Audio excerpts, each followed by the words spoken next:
Well, hello guys, welcome back our channel at Dharma Audio Project. Nah, di sini gua sedang berada di ASBSD, tepatnya untuk menghadiri Jakarta Auto Week Gaikindo atau GJAW. Nah, di sini GJAW itu kayak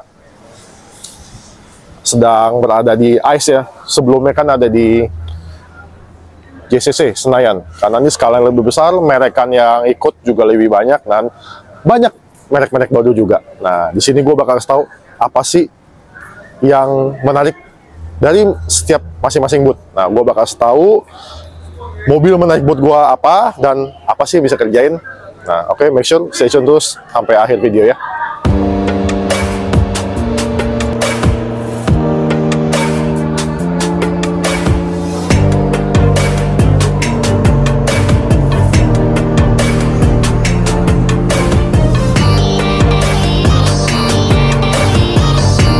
Nah, booth Wuling. Nah, di sini gue bakal ngasih tahu kayak mungkin kayak stylenya Omobi sama Vita Eri ya. Mungkin tiap booth tuh yang disenengin apa sih? Oke. Nah, oke, kita langsung aja yuk. Despite kita lagi syuting, di sebelah juga ada yang syuting juga. Full bahasa Mandarin. Gue nggak ngerti. Ya, let's go. Mobil favorit gue di Wuling adalah mobil Wuling Cloud. Jadi itu seperti yang sering gue ngomongnya, mungkin kalian suka tuning ke story kita. Jadi itu Wuling Cloud EV, Wuling Air EV, Wuling Almas, Bingo, semua nggak ada namanya Apple CarPlay, Android Auto. Jadi di sini gue pernah ngerjain nih apapun tentang Wuling ya. Jadi itu gue bakal kasih tahu nih, tak, udah ya. Nah, bisa kalian cek di Instagram dengan hashtag Dharma Almas, Dharma Cloud, Dharma Bingo, dan tolong dikasih semua ya untuk hashtagnya. Selain Cloud, gue juga mau mention nih, ini adalah Wuling LEV Lite yang baru tapi long range. Panjangnya tuh 300 kilo dan which is ini good deal banget ya. Mobil murah, light paling murah tapi range sampai 300. Tapi untuk dalemannya itu agak beda. Dia punya layarnya tuh nggak panjang kayak yang versi long range. Good deal banget nih kalau menurut gua. Nissan. Nah, di sini Nissan baru meluncurkan produk baru, which is itu Nissan Serena. Nah, ini salah satu menjadi mobil favorit gua. Jadi ini adalah Nissan Serena C28. Itu tuh kalau di luaran sebenarnya ini mobilnya udah keluar ya, mungkin tahun 2023 awal. Nah, kita baru dapat Serena ini di, kalau nggak salah 1 bulan yang lalu ya, 1-2 bulan yang lalu, gua lupa, sekitar segitu. Dan ini adalah all new. Ini adalah e-Power. E-Power itu adalah sistem e-Rev. E-Rev itu electric range electric vehicle. Jadi itu mesin bensinnya itu bertujuan untuk mengisi baterainya. Jadi itu mesin bensinnya itu tidak menggerakkan bannya, listrik yang menggerakkan bannya. Jadi itu nggak ada nih perannya untuk menggerakkan ban di mesin ini. Terus yang bisa kita kerjain itu apa? Let's go yuk. Nah, di kabinnya itu semua baru ya. Jadi dari segi AC-nya juga udah touchscreen. Jadi layar-layarnya tuh panjang ya. Mungkin agak cengkokannya gua agak aneh sebenarnya, agak liatnya ya. Kita bisa mengerjakan Dynavin Go Play, jadi layar AC itu bisa support Apple CarPlay dan Android Auto, dan bisa Netflix, YouTube, split screen, dan masih banyak lain. Dan audionya nih bisa kita upgrade juga ya. Selain itu kan e-Power kan ada di Serena. Nah, sebelum Serena keluar tuh ada Nissan Kicks yang sama, bermesin e-Power juga tuh. Mesin ini berfungsi sebagai generator untuk mengisi baterainya. Jadi itu namanya e-Rev ya. Bakal irit banget nih. Tapi ya Indonesia kan lakonya tuh yang 7-seater lah, which is Serena itu jadi bintangnya. Kapan nih T33 untuk Excel Kia? Oke, di sini gue mau special shout out dulu tuh untuk Pak Aryo yang telah ngundang kita ke GJAW. Nah, di sini gue pengen kasih tahu ada apa aja sih di booth Kia ini. Nah, yang paling menarik perhatian gue adalah ini nih. Adalah the all new Kia EV3. Ya, dia sebenarnya baru debut di luar negeri ya. Kia, Pak Aryo tuh sangat gercep ya kalau gue bilang ya. Mobil EV3 ini sudah nyampe di tanah air, tapi kalau nggak salah sih belum dijual, baru tes pasar. Gimana nih pasar akan animo mobil ini? Tapi gini loh, gue lihat secara langsung, EV3 itu kayak baby EV6, baby EV6, EV9 maksud gue, yang itu tuh. Nah, EV9 itu kalau misalnya kita geprek gitu ya, ini tuh jadi EV3. Ayo ke belakang yuk. Nah, lihat dari sisi belakangnya ya, EV3 sama EV9 kelihatan sama ya. Tapi itu kalian kalau misalkan belum tahu, EV3 itu tuh bakal bermain di segmen B SUV, EV, kayak Atto 3, kayak Ion V, kayak Zeekr X, masih banyak yang lain deh. Pemain di segmen itu terlalu banyak. Gua agak bingung kalau nyebutin satu-satu. Oke, let's go. Tentunya kalau dibanding EV9, dari side profile EV3 itu lebih compact. Ya, kelihatannya tuh bener-bener desainnya di luar nuro sih. Gua pribadi demen banget nih sama looks dari EV3 ini. Oh, dia itu kalau nggak salah ya, dia bisa menempuh sampai 600 km. Iya, untuk mobil kecil kayak gini, BSUV itu termasuk panjang sekali loh, ya. Itu salah satu yang benar-benar gua tunggu-tunggu sih. Kalau harganya bagus ya, gua harap tuh harganya mungkin maksimal di 500 lah. 600, kalau nggak minimal kayak mirip-mirip kayak Kona elektrik lah. Laku nih mobil nih, laku. Selain itu ada V6, nah kita pernah ngerjain seperti ini nih ya. Interface-nya, yuk let's go. Nah, kalau di depan itu segmennya EV semua, di belakang segmennya ICE. Ini ada Kia Grand Carnival yang baru, facelift. Jadi itu kita pernah ngerjain di head unitnya. Habis itu kita pernah ngerjain di bagian RSE-nya, supaya RSE-nya itu bisa independen, bisa akses Netflix, YouTube, dan lain-lain. Nah, Sonet juga nih, ini juga mengalami facelift, tentunya juga mukanya lebih baru. Kita juga pernah ngerjain ambient light-nya dan head unit-nya dan lain-lain. Even audio. Nah, kalau ini juga Seltos juga mengalami facelift. Nah, sebelumnya Seltos itu tuh punya head unit tuh yang agak kecil gitu ya. Tapi kalau ini kan sudah nyambung. Yang sebelumnya kita juga bisa namain audio, ambient light, even udah ada ya. Kita bikin lebih proper lagi dan head unitnya bisa kita tweak. Tentunya semua sistemnya plug and play dan socket to socket. VW Volkswagen, langsung aja ya, gue kasih tahu. VW ID Bus adalah VW yang terfavorit gua di booth ini. Jadi ini tuh adalah elektriknya dari VW. Ya untuk heritage kombinya sangat kuat ya, bisa kalian lihat two-tone kayak gini. Ada yang short wheelbase, ada yang long wheelbase. Ini salah satu ikonik lah kalau untuk ngomong-ngomong soal VW ya. Demen banget gua. Nah, selain itu juga ada Tiguan. Tiguan ini sebenarnya mengalami facelift di tahun ini nggak salah ya, kalau nggak salah ingat. Dan ini adalah lebih ke edisi terbatas, Business Edition. Jadi itu apa sih yang beda? Yang pertama, di sekeliling body ada tulisan kayak Business Edition gitu kan. Di dalam juga ada tulisan Business Edition. Nah, yang spesial itu yang ke belakang nih. Nah, kalau dari belakangnya, nggak biasa banget nih. Ini adalah konfigurasi 2+2. Belakang masih ada ding.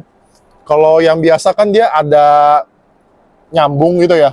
Tapi itu sekarang ada center console yang custom nih kalau gue lihat ya. Jadi itu mungkin buat kalian yang businessman tapi mau low profile nih, gue rasa sih mobil yang tepat nih. Even ada wireless charging nggak di sini? Ada monitor kecil di sini, gue nggak tahu buat apa. Oh, semua pengaturannya elektrik, semua di sini nih. Mantap nih. Zeekr, ini adalah merekan naungan Geely Group. Which is itu tuh Zeekr ini lebih ke EV, tapi itu high tech semua gitu ya. Semua teknologi itu dari Volvo. Jadi kalau kalian bandingkan sama BYD, Ion, ini tuh harga sedikit lebih mahal karena dia bermain di segmen premium. Lawannya tuh kayak BMW, BMW, BMW sama ya, Audi, Mercy, nah Jaguar, nah segmennya ke arah sana ya. Terus favorit gua adalah ini, Zeekr X. Ini adalah Zeekr X. Yang dibawa itu ada dua varian, varian RWD sama varian all-wheel drive. Kalau all-wheel drive yang di belakang tuh, yuk lihat yuk. Nah, bedanya kalau antara yang AWD sama yang rear-wheel drive, tentunya di pelek. Ini 19, yang itu 18. Mekanisme pembukaan agak unik ya. Kalau gua pencet kayak gini, sentuh, dia langsung terbuka nih, tanpa lo harus pencet apapun. Nah, pintu frameless ya, semua. Oh, sama spionnya, kalian mesti lihat. Biasa kalau spionnya itu kan mau diatur tuh kacanya yang gerak-gerak. Ini bonggolnya, satu bonggol itu gerak tuh. Bisa ke depan, ke belakang, kiri, kanan gitu, tergantung nih. Keren. Oke, jadi tuh yang gue lihat ya, dia ada 3 jenis warna kabin. Satu biru gading, sama yang tadi itu tuh marun, sama ada warna abu-abu. Dan yang paling favorit gue adalah warna ini nih. Terkesan mewah banget sih. Dan untuk yang versi yang luar, layar 15 inci ini tuh bisa kegeser gitu loh, sampai sini. Jadi kalian kalau passenger gitu mau nonton gini tuh, layar di sini langsung nih. Tapi somehow untuk alasan keselamatan nggak bisa nih. Jadi itu fitur itu nggak ada di Indonesia. Dan untuk soal ADAS lengkap. Ini udah minim ini ya, udah minim tombol. Semua fit and finish ya. Kalian lihat deh, dari ujung-ujung semua itu tuh kayak brush bronze gitu loh. Somehow ini kelihatannya mahal sih, kelihatan memang mobilnya mahal. Oh, mobilnya tuh ini estimasi di 1,1 sampai 1,3. Dan lihat deh ambience-nya. Kayak balok-balok gitu loh. Ini kita sering ngerjain ambient light, tapi kita nggak pernah lihat yang seperti ini. Keren parah sih, keren parah. Even sound Yamaha-nya nih, Twitter juga ada ambient. Dan di sini door trim kan ada titik-titik nih semua nih. Titik-titik ini adalah ambient gitu loh. Kalau pas malam hari, ambientnya tuh nyala itu titik-titik gitu. Keren parah sih. Oke, langsung kita ke yang lain yuk. Yang ini juga terlalu sayang untuk direwatkan. Ini adalah Zeekr 009. Ini adalah pesaingnya dari Alphard, Vellfire, dan LM 7-seater. Jadi itu yang dibawa itu sama Zeekr itu adalah versi yang grillnya itu yang sewarna body. Kalau di luaran itu, di China gitu, dia lebih kayak strong. Menunjukkan kalau ini tuh mewah banget. Nah, jadi tuh di sini chrome nih, dari sini ke sini semua chrome nih, ya. Terus di sini yang garis-garis ini itu tuh lampu-lampu semua. Tapi somehow tuh dia nggak lampu nih. Cuma ornamen-ornamen chrome aja. Harganya estimasi 2,250 sampai 2,7. Luar biasa mahal. Untuk fit and finish Zeekr seperti ini yang luar biasa keren. Material juga top notch ya. Gue nggak ngerti dia bisa laku nggak nih. Ini kalau misalkan dia dijual harga 1,5 deh, itu laku banget. Alphard Vellfire harus waspada sih lihat Zeekr ini. Untuk speakernya 30 titik di masing-masing ini nih, di masing-masing headrest ada nih 2 gitu kan. Kalian lihat deh. Ini mobil 009 ini ada kembarannya juga yang Volvo adalah EM90. Kalau X itu ada kembarannya adalah Volvo EX30, Smart Hashtag 1 atau Hashtag 3, dan ya itu masalah ya, ada 3. Jadi karena mereka tuh sharing platform. Aletra. Nah, ini adalah brand baru lagi nih dari China. Sebenarnya bukan dari China sih. Ini adalah brand baru lokal, merek lokal. Tapi dia tuh kayak somehow kerjasama sama Maple, sama Geely, sama grup-grup Geely lah ya. Gua kurang tahu. Pada dasarnya ini adalah L8 MPV EV. Selain BYD M6, secara nggak langsung dia lawannya M6, tapi dia tuh lebih besar. Yuk, masuk yuk. Seperti yang gue ngomong ya, side profile-nya kalau dibanding BYD M6 tuh dia lebih panjang loh. 4,8 something, gue lupa. Tolong nanti di editor detailnya ya. Jadi tuh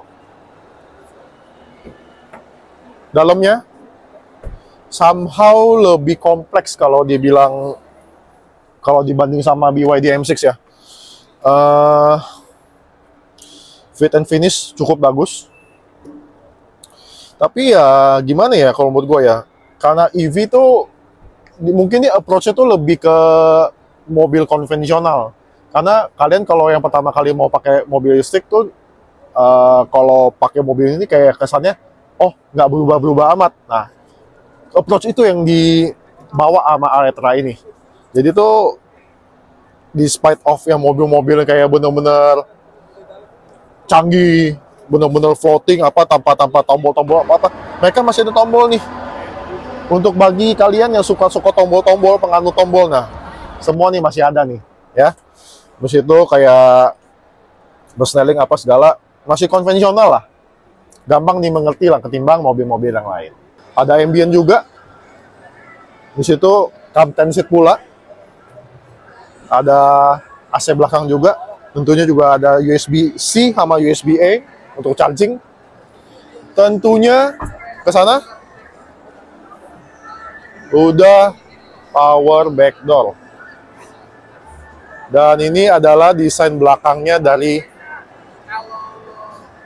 L8 EV. Harganya itu sekitar 415 sampai 500 kecil nggak salah deh. Gua lupa inget, tolong dimasukinnya harganya. Selain L8 juga Aletra juga membawa 2 line up, tapi itu masih tes pasar nih. Kita belum diperbolehkan untuk masuk, dan ini even kacanya aja hitam banget. Ini tuh masih setir kiri nih. Nah, kita belum diperbolehkan masuk. Ini kalau nggak salah Ruilan 9, gua lupa namanya apa, kalau nggak salah Ruilan 9. Kalau misalkan gua salah, tolong diperbaikin ya. Dan ke sana juga ada yang baru. Kalau L8 itu lebih ke MPV EV, kalau yang sana lebih ke SUV 7-seater, kalau ini tuh lebih ke coupe SUV 5-seater. Belakangnya juga kayak BMW X4, BMW X6 gitu. Coba lihat yuk. Nah, ya kan? Kalian lihat deh. Bokongnya tuh kayak bener-bener X4, GLC coupe. Ya, mobil-mobil coupe pada kebanyakan. Oh, kayak Hypertech HT juga nggak salah. Kan juga SUV tapi kayak coupe gitu. Mirip kayak gini nih. Maxus. Nah, Maxus membawa 2 line up. Ini adalah Maxus 7, adalah Maxus 9. Nah, ini tuh ada line up baru nih ya. Kalau Miva 7 ini, dia tuh berlawan, lawannya tuh kayak Toyota Hoxie, Nissan Serena, bis itu Honda Stepwagon. Nah, Honda Stepwagon kan masih belum dijual. Tapi ini full elektrik, tentunya kalau kalian lihat dimensinya, itu jauh lebih besar. Terus dia punya kap mesinnya, kalau untuk mobil-mobil sekelasnya itu kan kayak agak pendek-pendek gitu ya. Ini jauh lebih panjang, kayaknya kelihatannya lebih enak dilihat ya. Terus nggak boksi-boksi amat. Tingginya tuh masih agak sedikit lebih pendek ketimbang mobil-mobil kayak Foxy, Serena, dan Stepwagon. Kalau itu kan kayak kotak banget ya. Kalau ini lebih kayak gimana ya? Hampir nyampe Alphard lah, tapi kelasnya lebih rendah. Nah, ini adalah kabin Maxus Miva 7. Somehow kabinnya lumayan simple, dan gue demen. Nggak terlalu banyak yang aneh-aneh. Dan handle-nya lihat deh. Tuh, putus di sini. Terus somehow kayak ada pattern polanya tuh kayak nyamping gitu tuh bagus nih. Satin pula. Terus layarnya 12 inci, 2 biji di sana. Ada wireless charging. Dan sini tuh kayak ada tombol-tombol nih. Touch sensitif. Panoramic sunroof. Ada cup holder sini. Ada tombol AC di sini ya. Dan tempat duduknya captain seat. Terus di sini ada lampu baca masing-masing semua. Somehow tuh kalau kalian yang punya keluarga bawa anak atau apa nih, kalau menurut gua salah satu yang gua rekomen nih. Enak loh. Nah, ini bagian belakangnya. Somehow desainnya masih masuk ya. Masih cakep. Dan dimensinya, lagi-lagi gue bilang ya, gue 175. Kalau gue berdiri sebelah Miva 7 ini, somehow dia tuh nggak tinggi-tinggi amat. Padahal tuh kok kompetitornya itu tuh lumayan tinggi loh. Boxy, karena tuh atasnya tuh agak rendah gitu loh. Ketimbang sama yang kayak Stepwagon, Foxy, Serena, dia kan kayak boxy feel banget kan, tinggi ininya. Somehow tuh ini, kalau gue ya, gue lebih prefer look-nya Miva 7 ketimbang rival-rivalnya. Yuk, ke Miva 9. Nah, kalau ini adalah lawannya Alphard Velfire, tapi ini EV. Dan untuk dari segi segmen lebih tinggi dia. Ke dalam yuk. Dari segi door trim, kurang lebih mirip ya. Masih ada handle yang apa, ngegantung gini. Keren sih. Ada ambient light juga. Kok kayak Mercy ya. Dan ini adalah overall interior dari Maxus Miva 9. Ketimbang sama Maxus Miva 7, ini kelihatan kayak agak lebih outdated ya. Karena ini adalah tahun 2022. Kalau Maxus Miva 7 itu tahun 2024. Dan itu mobil baru launching. Ini agak lebih lama. Somehow harusnya ini harusnya kena dapat facelift nih. Biar bisa mengimbangi Miva 7. Kelihatannya kalau menurut gue pribadi ini agak lebih outdated ketimbang Miva 7. Tapi belakangnya, soal kabin belakang tentunya kalau untuk Miva 9 tuh lebih mewah lah ketimbang Miva 7. Kalau Miva 7 dia captain seat, ini adalah pilot seat. Lebih mahal. Terus banyak fungsinya ya, sini ada cup holder, di sini kayak ada apa nih ya? Oh, ada buat penutupnya. Ini kalian tuh bisa ngatur semua jok kursinya tuh lewat sini. Dan even sekarang gue lagi dipijitin nih. Ini nyala nih pijitnya nih. Habis itu ada meja beda kelas. Walaupun dia lebih outdated overall interior ketimbang Miva 7, somehow fiturnya jauh lebih banyak ketimbang Miva 7. MG. Oke, shout out to MG andalan. Ini buat Albert. Kalau misalkan kemarin gue dikasih tahu MG bawa MG3 nih sama Maxus G90 nih. Nah, gue bakal kasih tahu dua mobil itu seperti apa sih. Yuk, let's go. Nah, ini adalah favorit gue di booth MG. Ini adalah MG3. Ini adalah segmen hatchback yang diisi seperti kayak Toyota Yaris, Honda City Hatchback, habis itu kayak Suzuki Baleno dan yada. Dan ini tapi penggerak hybrid. Salah satu segmennya yang berpenggerak hybrid cuma dia doang. Cukup lucu nih kalau kita mainin ya. Yuk, dalam yuk. Nah, untuk dalamnya juga unik ya. Jadi tuh ada kayak panel-panel putih kayak gini nih. Kulit-kulit juga. Somehow untuk di kelasnya ini bahan kulit tuh agak jarang sebenarnya ya. Banyak kan plastik-plastik atau enggak plastik tapi dimolding kayak kulit gitu loh. Dan ini tuh somehow lumayan proper loh. Ya, hybridnya itu tuh. Mobil ini gue nggak tahu berapa range-nya, nanti tolong editor kasih tahu semua speknya ya. Salah satu yang oke loh kalau buat gue. Belakang yuk. Nah, untuk bagian belakangnya juga menarik ya. Somehow tuh gampang diterima. Kalau pakai spoiler dan mungkin diceperin dikit, bannya itu di lowering pakai T37 lah. Yang pelek nggak pernah salah. Cakep kali ya. Habis itu, ya tentunya belum power backdoor. Nggak ada keharusan untuk pakai power backdoor sih di segmen ini sih. Range-nya gue belum tahu, nanti tolong dicantumin ya. Selain MG3, nah gue mau mention nih, ini agak confusion, mungkin agak bingung nih, karena tadi Maxus membawa Maxus 9, MIFA 9 ya. Nah ini adalah sebenarnya sama MIFA 9, tapi itu versi bensin, ya versi ICE. Dari depannya agak beda, perbandingannya kayak gini ya, agak beda nih. Tapi kalau dari secara interior, semua tuh sama. Jadi tuh, gue bingung nih. Indomobil, Maxus, ngejual juga Maxus 9. Tapi MG, andalan, atau nggak mungkin yang MG juga ngejual nih, dengan mobil yang sama. Jadi, mobil ini mau dibawa kemana nih? Nggak mungkin kan dua-duanya dijual dengan varian yang sama kan? Pasti kan ada bedanya. Dan itu, gue sering ngerjain MG juga nih, sama Armoda ya. Jadi, saya besar ini gue pernah ngerjain dashcam. Untuk MG4EV, gue pernah ngerjain ambient light-nya, audio, interface. Nah, bisa kalian lihat di sini semua ya. ZS-EV, ini kita pernah ngerjain ambient light-nya, salah satu yang bagus.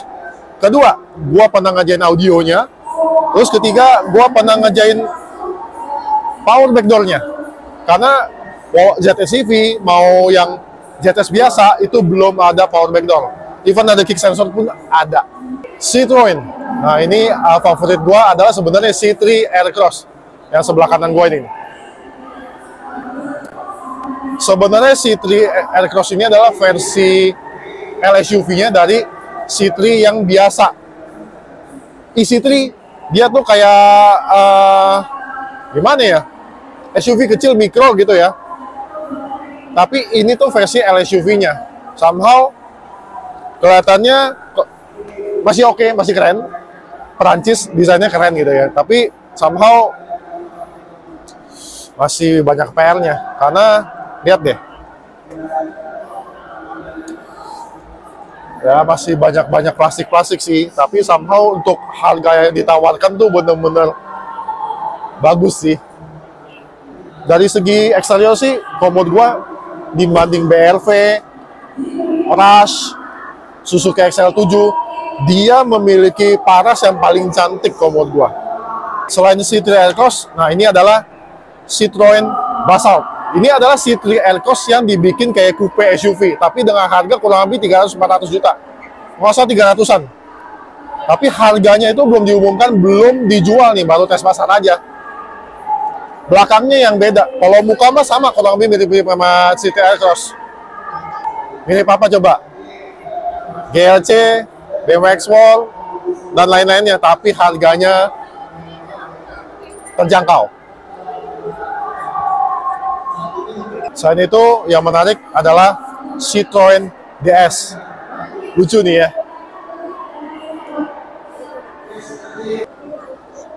Kalau kalian ingat Peugeot 3008, nah ini adalah saudaranya nih. Saudara satu platform dengan dimensi yang sama-sama.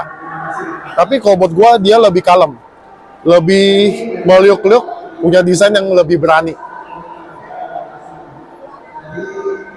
Nah, di sebelah gue ada Ion Y Plus. Nah, kita juga ada mainannya nih. Kita ada mainannya tuh battery cover guard khusus untuk Ion Y Plus.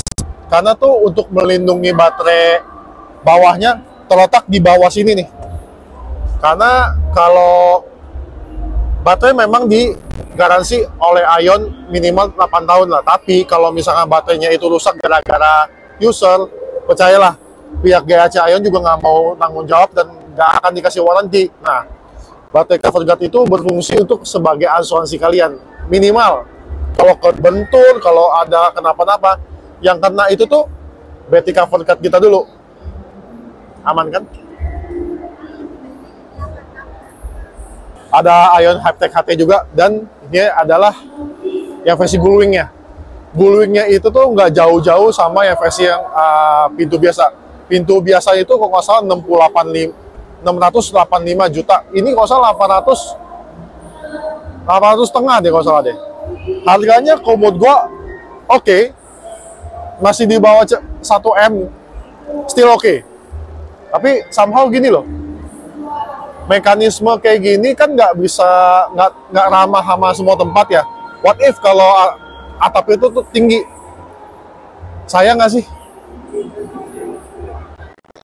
Somehow mukanya keren ya. Tapi kalau menurut gue pribadi tuh kerennya kalau warnanya tuh cerah ketimbang warna hitam atau warna yang ungu kegelapan gitu tuh kayak nggak dapet lekuk-lekuknya tuh nggak dapet.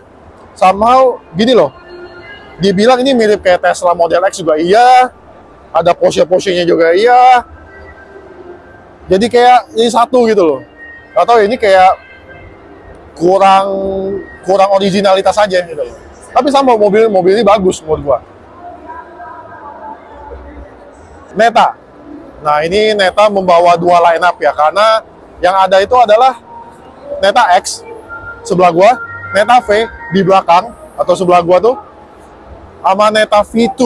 Neta V2 adalah versi yang lebih lengkap ya daripada Neta V yang awal itu. Nah, menurut gua Neta X ini yang paling mewakilkan perasaan gua. Neta X tuh lumayan kalau menurut gua ya, karena untuk Neta X ini dia lawannya tuh kayak Atto 3, Ion V yang tadi, Zeekr X, tapi somehow tuh kalau dari segi dimensi tuh dia paling panjang loh. Nah, dari segi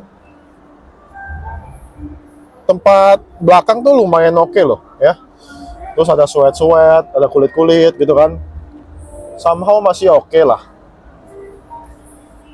Untuk desain belakangnya juga termasuk not bad loh kalau menurut gua ya. Decent enough, kelihatan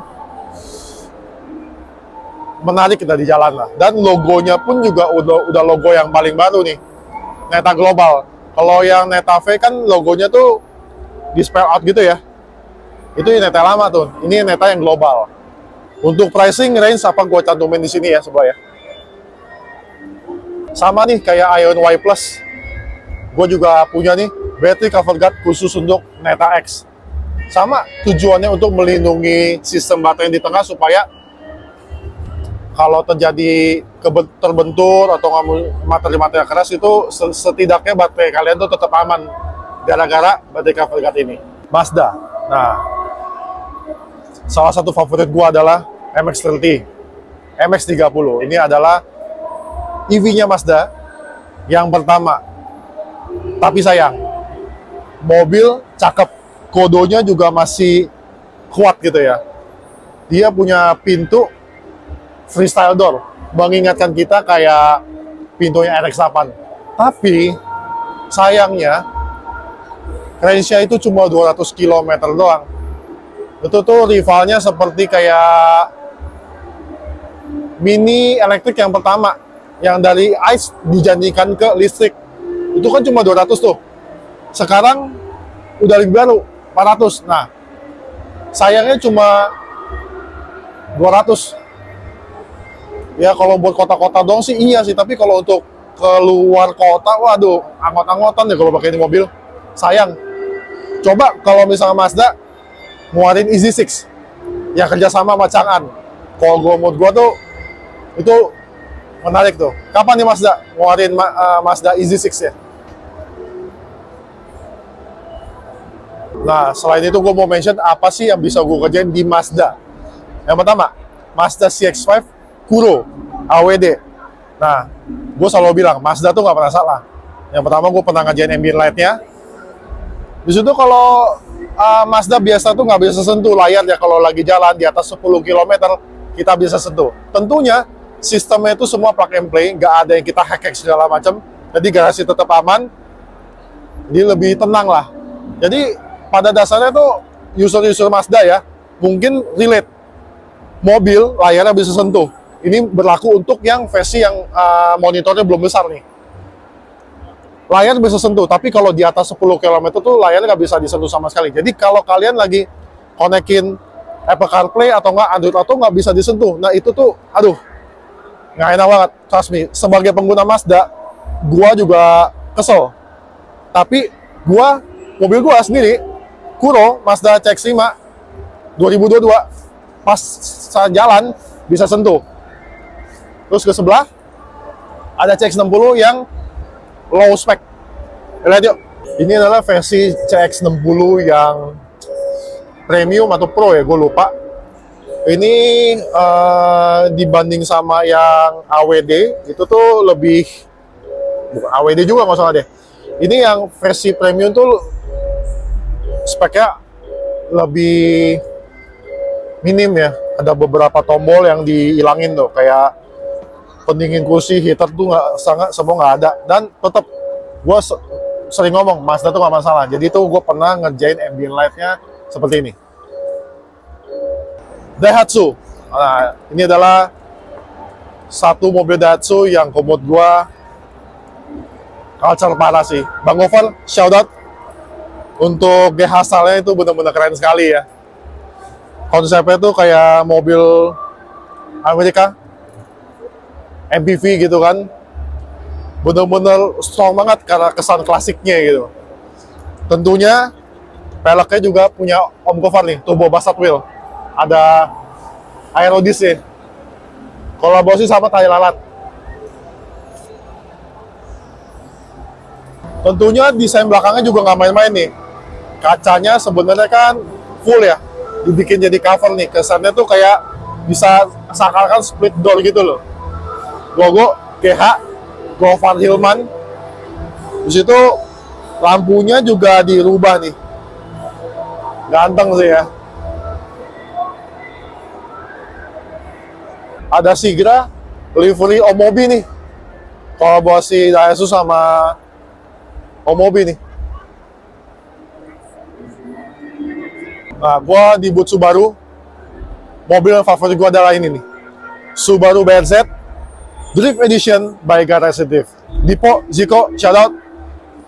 Ini mesti jujur ya, ini Subaru BRZ ATPM dimodifikasi dengan proper.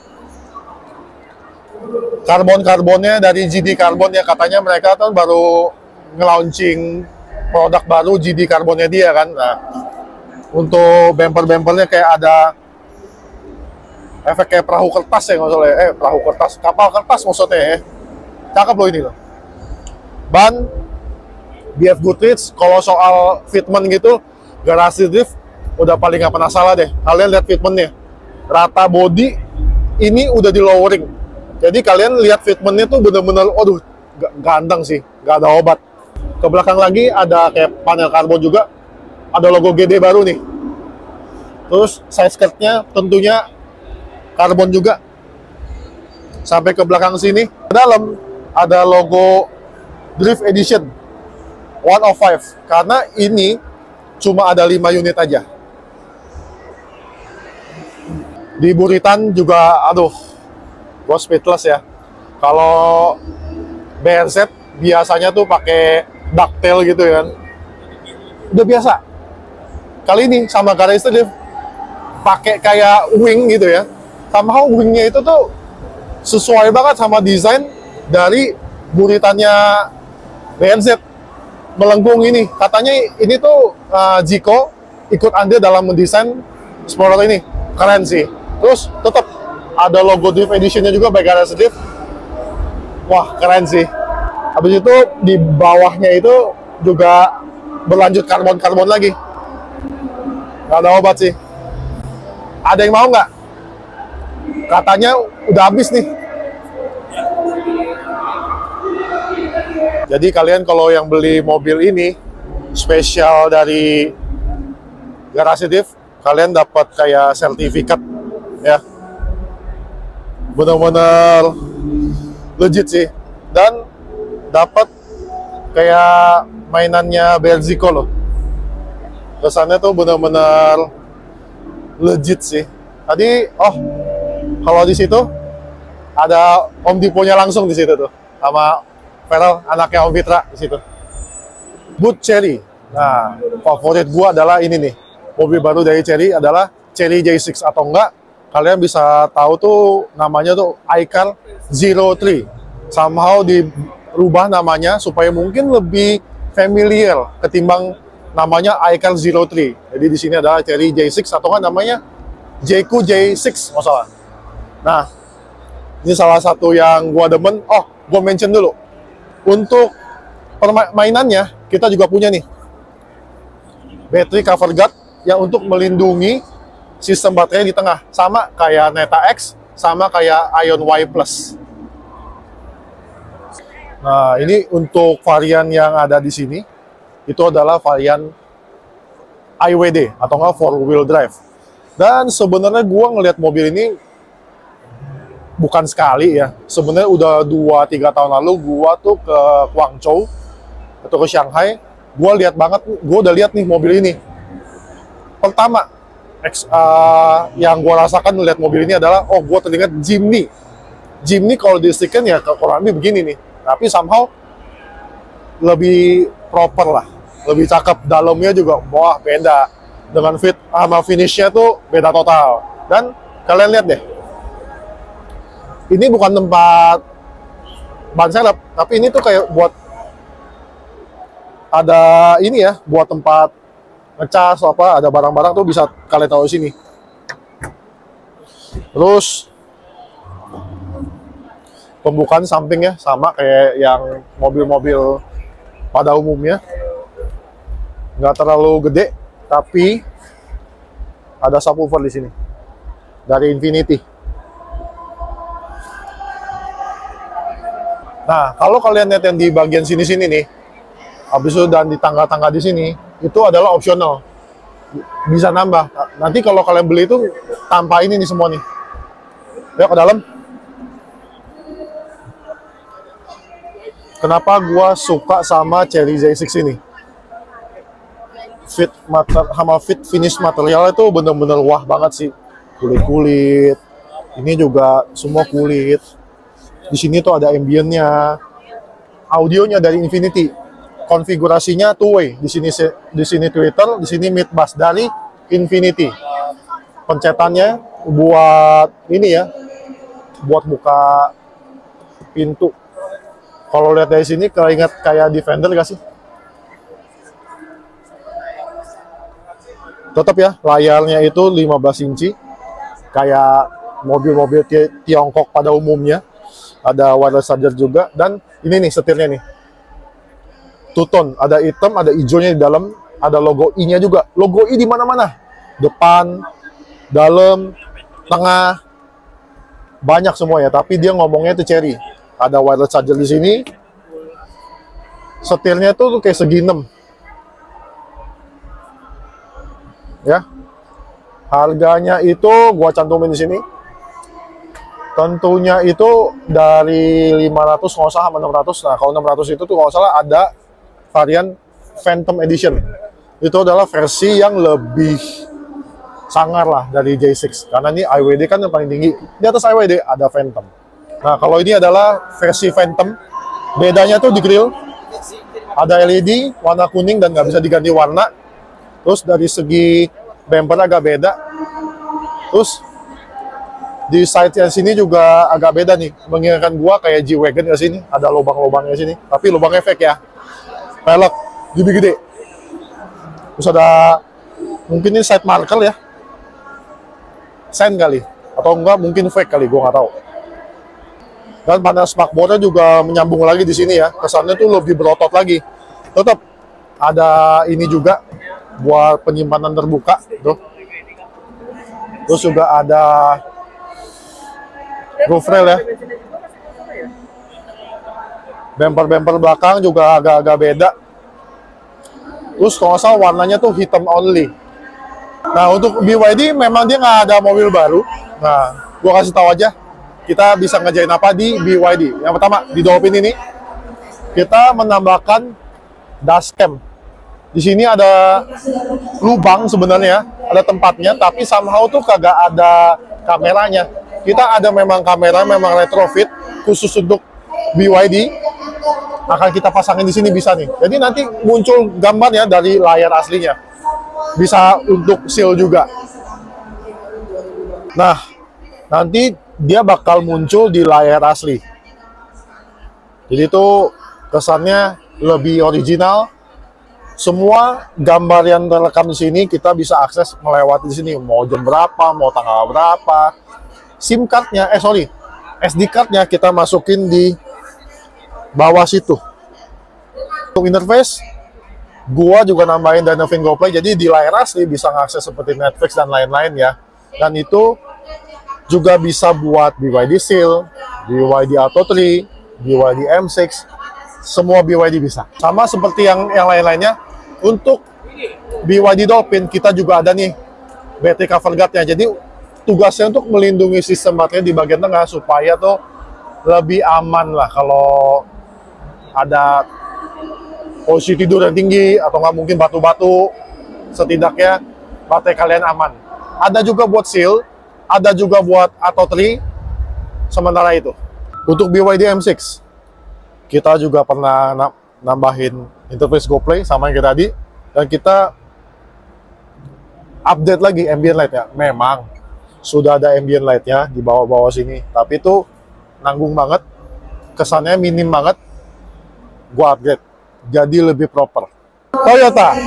Nah, ini adalah dua mobil yang menarik perhatian gua. Ini adalah Toyota Crown Sedan, ini adalah Toyota Mirai.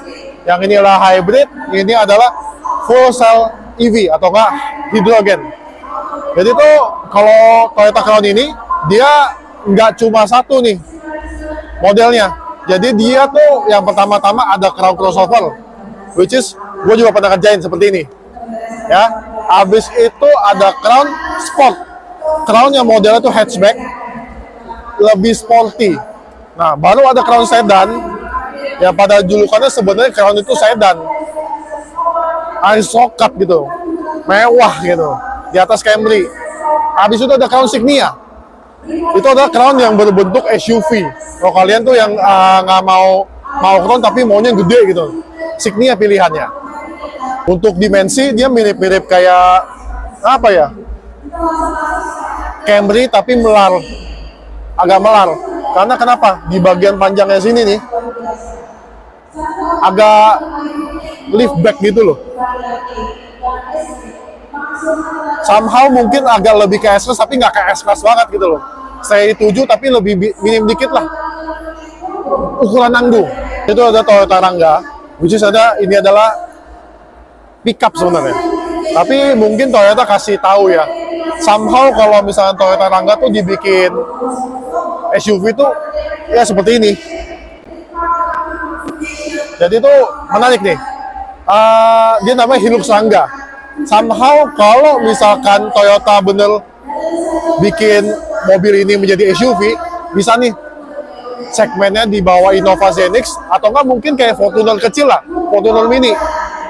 Mungkin kayak Kijang ini ya, Kijang kotak ribbon nih. Mesin 2GD bisa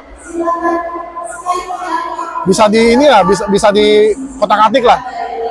Salah satu yang bahan modif yang benar-benar enak nih.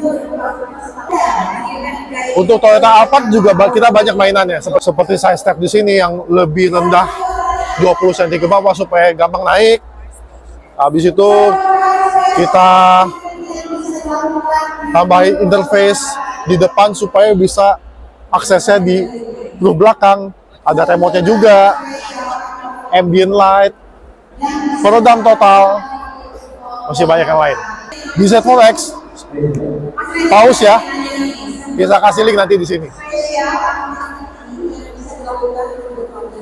Nah kalau ini makanan kita tiap hari nih, gua langsung aja kasih ya. Pause, nanti kita kasih link. Toyota Fortuner 4x4 yang legender seperti ini. Pause, nanti kita kasih link.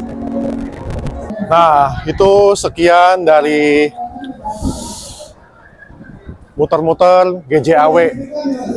Tiap masih boot ada bagusnya, ada yang bisa gua kerjain apa, gua udah mention semua. Nggak semua gua mention karena keterbatasan durasi. Gua nggak tahu nih, mungkin durasi hampir sejam kali, gua nggak ngerti. Make sure kalian subscribe, comment, like, share ke teman-teman kalian mungkin yang mau beli mobil atau nggak mungkin mau modifikasi dulu, tapi lihat dulu mobil apa, bisa nih lihat video kita, atau nggak mungkin main-main juga ke sosmed kita, ke TikTok Dharma Audio, atau nggak Instagram kita di @Dharma Audio. Oke, gua Felix, cabut. Semuanya, silakan mencoba